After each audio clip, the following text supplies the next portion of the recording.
Hi, it's Michelle with Books Cause Insomnia. I wanted to slide on here and just do a nice quick video. I wanted to do a book haul, and I had a lot of fun doing my friend mail book haul. When was that? Like a month ago? I wanted to do another one where I'm just sitting here on my couch. I kind of like sitting on my couch for book hauls. I just think it's kind of fun. It's nice and relaxing and cozy. So I've mentioned that I don't want to buy any books for a while, and I don't really want to buy more books, but sometimes, I just can't help myself. I saw this book at the Dollar Tree and I had to have it. So it's called Off the Rails by Beppe Severgnini. I'll read you this little blurb here from the book. It gives a good idea, I think. Well, I haven't read it yet, but I think of what the book is about. I've gone around the world in installments. Every trip has been a revelation. I've watched regions, nations, and continents change moods, and I've met more people on trains than in 40 years of airplane flights. Every train trip has been a spectacle. Trains are stages, cafes, bazaars, the only talk show that will never go off air. So what this book is it's a conglomeration of stories that this journalist put together from their experiences of things and drama and happenings that have happened on trains, which just sounds kind of neat. I'm very fascinated with trains. I don't know that I've done a lot of train riding in my life. I did do a couple train rides when I lived up in the Northeast. I lived in Connecticut for a while, and I did some train rides out there. The only other train ride I remember doing was when I was a little girl. We went to Russia and we took a train to Finland, and that was pretty cool. But that's it. And I was a little girl. But there's something kind of neat about trains. Like, I've always thought it'd be, and maybe it's the Agatha Christie lover in me, but I think it'd be kind of neat to go on a train ride around the country or something. It just sounds romantic and kind of mystical or something. Kind of cozy. So I'm not sure when I'll get to this, but oh my gosh. And look at this jacket. Isn't it pretty? I love the colors on it. It's like this nice vintage looking travel jacket. I recently did a book tag, and in it, one of my answers was The Christmas Box by Richard Paul Evans. And I realized that this is one of those books that I had taken away from me in a breakup years ago. It was a big amount of my books, and over the years I've slowly been replacing them as I think of them, but sometimes it's hard to remember what books were even in there that I lost.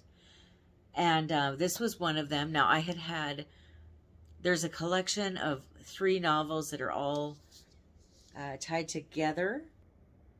For me, it's my favorite one. It helped me fall in love with the characters and the story, and the other 2 books are good, but this one is still my favorite one. And it was, I still can't remember. It was either a Hallmark or a Lifetime or some kind of made-for-TV movie that was just so good. And I watched it after I read the book. But this came out in, I think it was came out in 1993, so I was in high school when this came out. And I think it must have been a new release when I read it, because I know I was in high school, and I've read it so many times over the years. I just really cherish this story.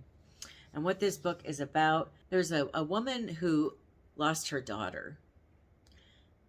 Her daughter passed away. And now she's an elderly lady, and she's alone, and she doesn't have anybody to take care of her. But she's rich, and she owns this mansion, and she hires this guy to come take care of her house and help take care of her. Well, he's got a wife and a daughter, and the wife agrees that she'll cook for all of them, and she'll also help take care of her. And so it becomes this situation where they start spending more and more time with this lady, and they all kind of become a family unit. And she really becomes kind of like a grandmother to their daughter. And it's just this really heartwarming story about the true meaning of Christmas, which is not gifts. Just in case you didn't know. And it's just a beautiful, beautiful book. And in my personal opinion, the true meaning of Christmas is love. So that's what this book is about. It's a really beautiful story. It's a short book, too. It is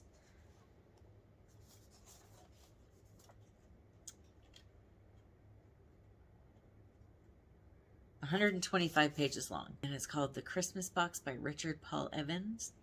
If you're interested in reading Richard Paul Evans, I think this is a really good book to start out with. And also, if you want to get this copy, it's the 20th anniversary copy, and it's got deckled edges, which I'm a huge fan of. But what a beautiful book. In that order, where I got that book, I decided to go ahead and get 2 other books that I've been planning on reading in November, which you'll hear about in my TBR video as well, which is coming out soon. But in the meantime, I'll go ahead and tell you about these 2 books. I've got this book here. It's a group buddy read that I'm doing, and we're kind of going through a Grady Hendrix kick right now. And one thing about buddy reads, somebody had just mentioned this, but I don't do buddy reads with one other person. I tried it years ago, and back then I couldn't afford books, and we were doing the Mockingjay series, and I was so frustrated because I'd read a book and then I'd get through it right away, but I couldn't afford to buy the next one. And the person I was reading with already, she either already had all 3 or had the money to just go and buy the next ones right away. And it was just so frustrating because I wasn't trying to get behind, but I couldn't keep up with her. And it was just so frustrating. And one thing I found is that was not my first buddy read, but it was my last one, because it's frustrating. No 2 people ever are able to read the same amount every day. And it just kind of becomes this stressful, irritating thing. So I don't plan on ever doing that again. But these buddy reads, where it's a group of people and you have a whole month to read a book, and then you meet up at the end of the month and talk about what you thought, that's fine. There's no pressure. Oh, it's windy. There's no pressure, and everybody seems really happy, which is great. But this is the buddy read that we're doing. And it's called We Sold Our Souls by Grady Hendrix. Every morning, Chris Pulaski wakes up in hell.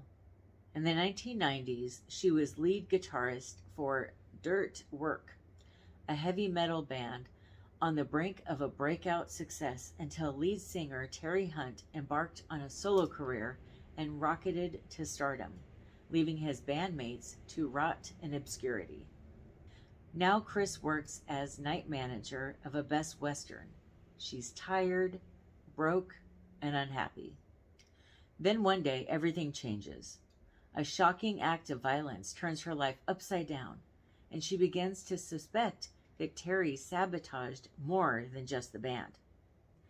Chris hits the road, hoping to reunite Dirt Work and confront the man who ruined her life. Her journey will take her from the Pennsylvania Rust Belt to a celebrity rehab center to a satanic music festival. A furious power ballad about never giving up, We Sold Our Souls is an epic journey into the heart of a conspiracy-crazed, pill-popping, paranoid country that seems to have lost its very soul. Sounds good. I will find out, and I will let you know what I think. My new release pick for November is The Death of Jane Lawrence by Caitlin Starling. I did get this on a pre-order, and they sent it to me right away. Practical, unassuming Jane Shoringfield has done the calculations and decided that the most secure path forward is this: a husband in a marriage of convenience who will allow her to remain independent and occupied with meaningful work. Her first choice, the dashing but reclusive Dr. Augustine Lawrence, agrees to her proposal with only one condition: that she must never visit Lindridge Hall, his crumbling family manor outside of town. Yet on their wedding night, an accident strands her at his door in a pitch-black rainstorm, and she finds him changed. Gone is the bold, courageous surgeon, and in his place is a terrified, paranoid man, one who cannot tell reality from nightmare, and fears Jane is an apparition, come to haunt him. By morning, Augustine is himself again, but Jane knows something is deeply wrong at Lindridge Hall, and with the man she so hastily bound her safety to. So it sounds like a very gothic horror. I see some references to Crimson Peak and Rebecca on here. So it definitely sounds like a good be careful what you wish for kind of gothic horror novel. And I am so excited to read this book. I have been anticipating it for months now. I will be doing my TBR video, should be next week on probably Tuesday, I think, or Wednesday. So be sure to tune in for that. Sorry about my air conditioning. We can't escape this thing. It's just obnoxious how loud it is. Anyway, that's it for this video. Let me know if you have read any of these books, or if you want to read any of these books, or if you've read any of these authors. Let me know what books you have read of theirs, even if you haven't read these books. Thank you so much for watching. I hope you have a wonderful rest of your day or night. Happy reading. Bye.